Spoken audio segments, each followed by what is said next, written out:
Hello and welcome to completing a claim for the Sullivan County Youth Bureau. Congratulations on receiving an award. I, Kristen Kitson, Youth Bureau Manager, and Kathy Pacey, Youth Internship Coordinator, will be taking you through and showing you the process. This video is meant to be a guide. It is not inclusive of every type of claim. Please know that you can always contact us and we will help you through. In this video, you will see how to fill out and submit the following OCF forms. Form 3125, Form 3126, Form 3128, and Form 3129. Kathy, can you share a little bit about the most used forms? Absolutely. First of all, please don't concern yourself with the QYDS number. It's on the top right side of the page of most forms that you'll use. We'll take care of this number because some of you have 3, 4, or 5 of them. They are hard to keep track of, so no worries with that. Here is a blank 3125. This form will be filled out after you have filled out 3126, 3128, or 3129. You will notice all forms are the same. They are just used for different expenditures. Here is a blank 3126. This form is used for any organization that uses their funding for salaries. 3128 is used for contracted services and stipends. An example of what you would use this form for is if you rent a clown or someone comes in to teach ceramics. This person would be considered a subcontractor of yours. 3129 is used for maintenance and operations and facility repairs. This form is really for all other purchases other than salaries and contracted services.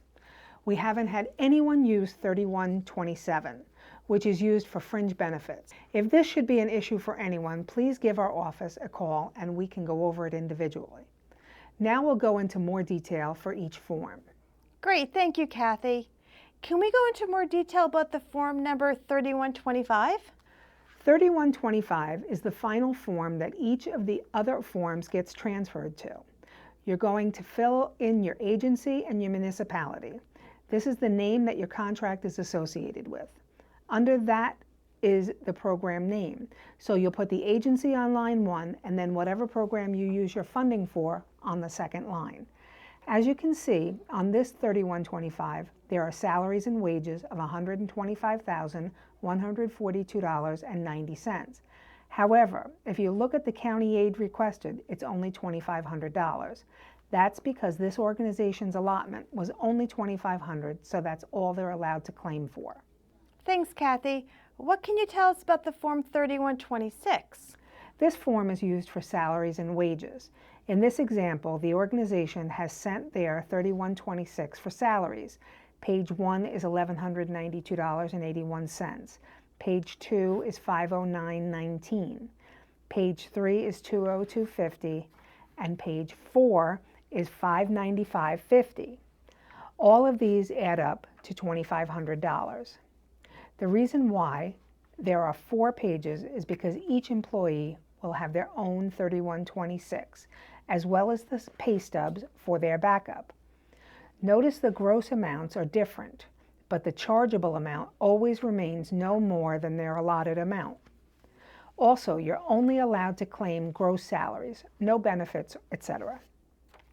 Along with their completed forms, we got the pay stubs that match the amounts of their 3126s. Fabulous. What can you tell us about the Form 3128? Form 3128 is for contracted services and stipends. For this organization, 3128 was used for bus transportation. They used a credit card. They were billed $3,108, but are asking to be reimbursed for $1,639. They have attached a receipt and the credit card statement. They've transferred that information onto their 3125. The numbers match. They are done. You've been incredibly formative, thank you. Can you conclude with some information about the Form 3129? Sure. Form 3129, M&O and facility repairs, is being used to pay for summer camp services for this organization.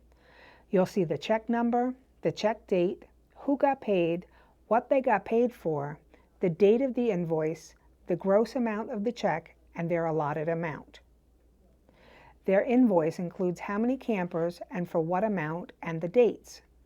They've also included the breakdown by week. They included their canceled check, which you'll notice is for the full amount. They transferred that information onto their 3125. And they're done. Just one reminder, we are a tax-exempt organization and cannot pay taxes on your items, so when you send your claims in, please do not include your taxes. Here's an example of a sign-in sheet for one of the excursions that the organization held. Something to remember is to always make sure your program payments are complete and cleared prior to the end of your program cycle. Thank you, Kathy. Let's talk about some helpful hints and other documents, like what else is required, what else can help us in the process.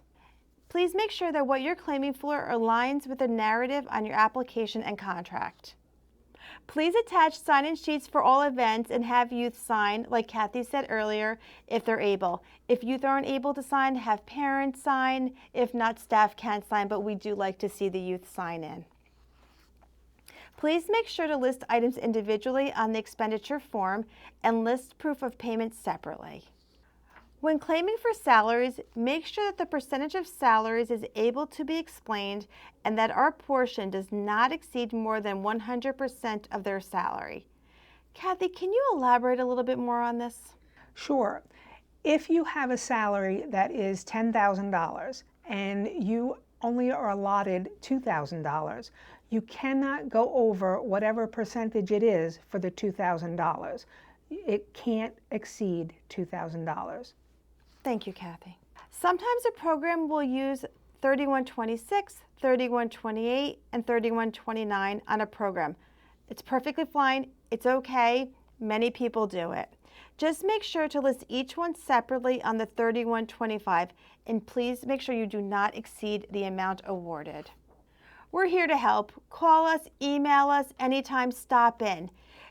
Just remember, if we call or email you regarding your claim, it's only because a question came up from many people who work on the claim process and want to help so that you can get paid quicker. Thank you for all you do for the youth of Sullivan County, for the Sullivan County Youth Bureau, for all our families, our caregivers, our county in general. We appreciate you. Please give us a call, like we said earlier, anytime, 845-807-0394. On the screen, you'll see myself and Kathy's email address. Please feel free to email us at any time, and thank you for watching.